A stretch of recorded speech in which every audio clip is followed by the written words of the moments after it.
Calling, sweetheart. We'll be back with something very exciting, so don't go away. Going to break. Alrighty.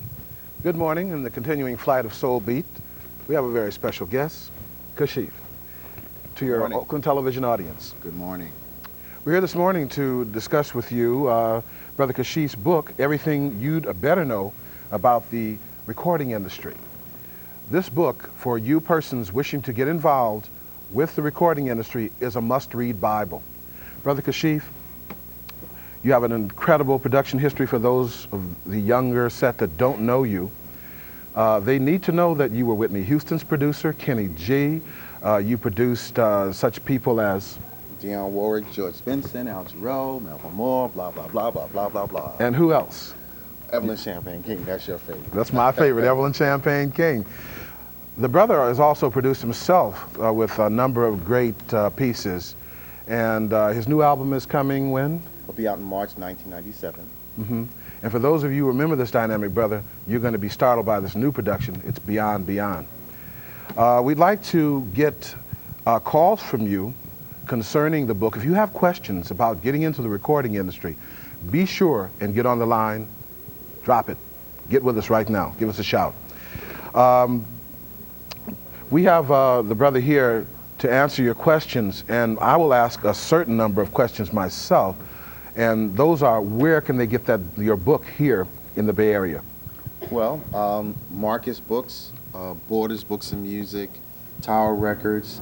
We put in a call to Taggart's, is it? Yeah, Isaac Taggart. We put a call into Isaac about getting the book there. We're waiting for him to hit us back. And we want to let you know now, this is the #1 selling book of its kind from a brother who is a recording artist. Now, generally, you think of recording artists are people belting out music, but you don't think of them as CEOs of their own company. You don't think of them as intellectuals and business persons who could pen something like this. But this is one of a few books that's coming. And guess what else? Brooklyn Boy Books is also another brainchild of this dynamic brother. He's a publisher. There are no limits on what Brother Kashif will be doing in the future. So, Brother Kashif, would you tell us something about your book and your production company situation in line? First, about the book. Well, basically, I wrote the book. That's probably the most frequently asked question that I receive is why I would take the time to sit down and write such a book. And the answer to that is that I've been very fortunate and very blessed with the kind of career that I've had in being a songwriter, producer, artist, and also with the kinds of successes that I've had in working with some of the wonderfully talented people, so that I possess, I guess, a unique kind of overview of how the record industry really works. And so I decided that I needed to share that information with my brothers and sisters so that they would be able to get into the industry and prosper both creatively and financially. So the only way I could do that would be sit down and write a book so people would think I would know what I was talking about. But you did more than just write a book. You penned something that became #1. Yeah. And knowing that this book is #1, those of you who wish to get involved with the industry, it's an imperative, and it's #1 that you read this book before you take a single solitary step. If you want to get involved with Kashif's record company, the first thing that you have to do, no matter how good you are, trust me, this brother's first piece sold 17 million copies. But you cannot get involved with this brother unless you've read this book. Now, what is that telling you? I don't think it's on a level that he just wants to sell books. I'm sure it's on a level that he wants to enlighten you. I think he wants you to know the truth of the industry, that all too many of you who are getting involved learn far too late when you're broke with a record that's still selling millions. Yeah. You know, for me, with having Brooklyn Boy Records, it's important that we deal with artists who are informed. We feel like if our artists are informed, then they'll understand that this is a business and they'll act more in a business-like fashion. They'll be more professional in their approach to their own craft and their own daily duties, as well as in their interactions with us at Brooklyn Boy Records. So we feel like that's an important part of our program, not to only put the artist's music out there and promote it and sell it and hopefully help them become financially well off, but we also want to make sure that they're educated so that then they can go out and spread the word. And we know how important first education is, and secondly, we know how important it is for our brothers and sisters to prosper financially. If we prosper financially, then that means that we're creating a financial basis by which we can spring from. My whole concept of this is that the more people in the record industry who are wealthy, African Americans, that gives us more political power, because we have dollars that we can fund into other projects, that we can have a financial base that allows us to start other companies and employ other African Americans. Gives us a political power that we could not have if we do not have economic power. Could you let the audience know what the real socioeconomic impact is of the record industry's billions that are earned and taken from your community that aren't generally returned? Absolutely. The record industry is a $12.3 billion business. And I will tell you that 98% of the artists who you see on BET, 98% of the artists who you hear on the great radio stations, KMEL, 98% of the artists who you go out and buy their records, those artists don't prosper financially because they don't know what they're doing business-wise. What happens is they get into the industry based upon an emotion, based upon what they see, the videos, the lifestyles that they believe that the artist might be living, who they're viewing and who they're listening to their music, but with any real knowledge of how this game is played. It's kind of like saying, okay, I want to be a boxer. Never taking a boxing lesson and jump in the ring and boom, you're fighting Mike Tyson. Well, you know you're going to get your butt toe up. Exactly. So it's the same thing in the record industry or any other industry. If you don't educate yourself about two things, the fundamentals of business, period, and two, the fundamentals of whatever business it is that you're going into, you're doomed to fail. The industry pays you a lot of compliments. You have compliments on the liner of your book from Ice-T, who says that your compendium, this is a must-read Bible. It's a biblical book, you know, of the industry. J.R. Reynolds of Billboard magazine, he says everything you'd better know about the industry better be read from your book. They're giving you a lot of compliment. Yeah. You know, where does your history come from? Well, I think my foundation comes from the way I was raised. I was very fortunate to have some key people because I didn't know my mom and my pops, which information I don't think that you knew. This is new to you. I grew up an orphan, and so I lived in 8 different foster homes, and I never knew my real mother and father, nor any other, biological family members. So I was bouncing around as a child, but music was the common denominator. Music was the thing that I was able to take with me from home to home, which was probably the thing that grounded me and enabled me to overcome what would normally be the plight of young folks growing up in our African-American cities, inner cities, economically disadvantaged. But the key thing was that I ran into some teachers in junior high school who really took a liking to me and spent a lot of time with me developing my musical skills. There was one family in particular that I was raised by, Eddie and Vandella Simpson, that instilled in me my values, my ethics, and my morals, and the system by which I determine how I'm going to walk this earth. And I think that that has been just so valuable to me as not only a professional, but as a human being in my interaction with other human beings. It plays a key part in the decisions that I make. That mentorship that you received was the same for me. It was important, and it made me what I was, that someone else took an interest in me. You're taking an interest. You're taking an interest in young talent. You have, as a matter of fact, a talent contest this weekend at Henry J. Kaiser. Yeah, I must say that since you were talking about before that I'm receiving a lot of accolades about the book, and receiving, quite surprisingly, a lot of support from the music industry and from the entertainment industry overall. I mean, my dear friend here, Kevin Clark, who's head of Dakar Foundation for the Arts, Gavin, which we all know is one of the largest magazine publishers in the world. They also publish Billboard, Keyboard Magazine, and a host of other magazines. They're throwing a conference this weekend. They invited me to come down and share my knowledge with folks who are going to participate in the conference. The conference is called Sessions. It's being put on by Gavin. It's at the Henry J. Kaiser Center. It's the first and the largest hip-hop conference in the history of the record business. their performances, their concerts, their lectures, their panels. So if anybody out there is interested in having a career in the record industry, you got to come to this. And in fact, tomorrow is open to the public day. For $30, you can come in and you know, mix and hang out with the stars and get information that you need. You can attend the panels. Plus, you can go to the concert.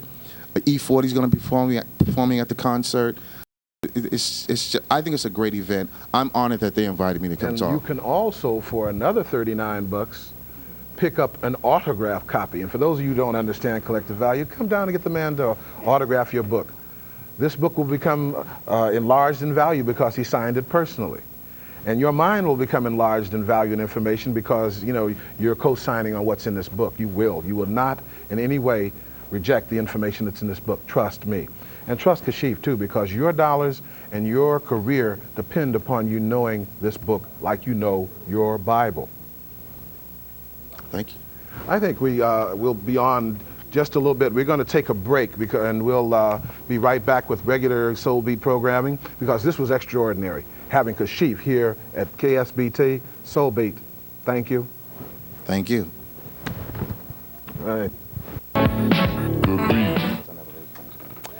Guess what? We're back by popular demand. We're going to take some telephone calls. So if you'd like to know what it is you need to do, besides reading this book, here's Brother Kashif to tell you exactly what that is. Caller, are you on the air? Rock says you're not on the air yet, but we're coming. Brother Kashif? Yes, Rock. Brother Kashif, while we're waiting, would you... We have a caller now. He's saying hello. Yeah. Hello. Yes, your book really is the Bible of the music industrial. And when you mentioned that you had an instrument during the time of your youth, what instrument did you start out with? And piano. When will you come out with another new album, man? Because you was hitting it during the 60s and the 70s. No, not the 60s. Whoa, break, wait. 60s. 80s, 80s, bro. Okay, all right. 60s, oh no. Don't pile it on like that. That's because you've been off the scene. You haven't been recording lately, man. Right. Well, I took a break in 1990, but my first instrument was a song flute, a $3 song flute. And when I refused to put the $3 song flute away while I was in school, my teacher had the insight, instead of thinking I was being hard-headed, just realized that I loved music, and she put me in the music program. I went on from there to learn to play drums, violin, regular flute, trumpet, saxophone, piano. Went into the next album coming. I'm working on the album right now. I'm just about finished. It's called Renaissance Man. It'll be out in March. Some of the titles on the album, we have a song called Are You Down? One called I Don't Give a Damn. It's not, everybody gets a chuckle out of that one. African Nights. I'm just really excited about the album because I believe that I'm probably at the peak of my game in terms of music making. I'm being real blessed. The music that's flowing through me is very expressive and it's very personal to my experience. So look for it, and thanks for calling.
A young brother, about 18, 19 years old. He spoke out for rhythm and blues, soul music, and he spoke out quite intensely that he felt cheated by today's music because it's not uplifting, because it's not as positive. It has no romance and it downs women. This was a young brother, and he was very adamant about wanting to see soul music come back, and so am I. Yeah. So your album, you're coming up, does it blend? Well, you know, I do what I do. A big part of my demographic is a female audience, and I happen to love women, so, you know, I write songs that are going to make the women want to come around and hear the music and come to the concerts, and, you know, that's what I do. You know, I had some comments about what he was saying because I thought he was right to a certain extent. At the same time, I think it's important for us to realize somebody's beeper's going off. Is that yours? I would do that on television. Oh, okay. I think that's not my beeper. No, it's not, bro. I think that it's important to realize that we speak with a very loud voice as entertainers, as songwriters, and as producers, singers. We speak with a very loud voice, and I do think that personally, if one chooses, they have to be very conscious of the message that they would put out about ourselves, about our culture, about our women who are our most valuable resource, about ourselves. But I don't think that you can legislate morality. I don't think that censorship is the way that it should happen. I think it has to break down to the individual making a decision for him and herself to police what it is they would allow to come out representing them in a musical form. My music is still romantic, it's fun, it's uplifting. Hopefully it'll touch some lives and make your day a little bit better, make your day go a little bit smoother and easier. Other than that, you know, that's what I do. Okay, do we have another caller, Billy? Okay, what we're doing at present with Gavin has a lot of young people with a lot of hope.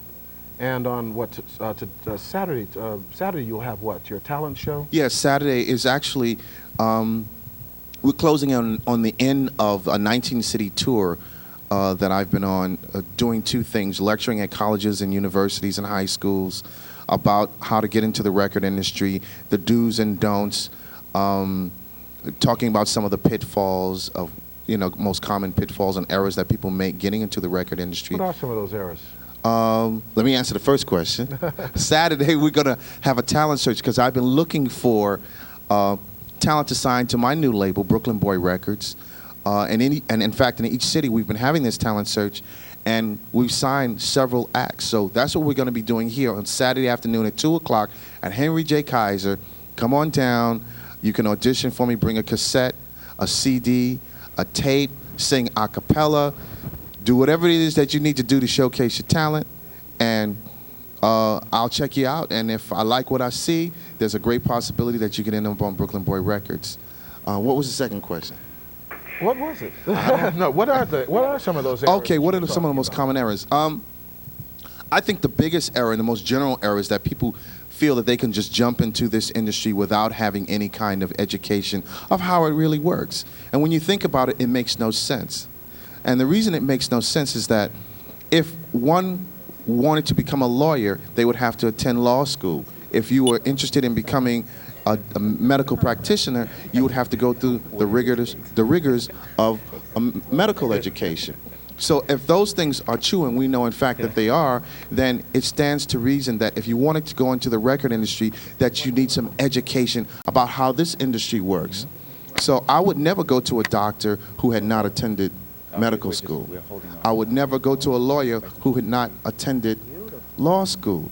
Why do you think that you can jump into the record industry and have a prosperous career without going through some kind of basic education? We have some brothers today in the audience who are rappers.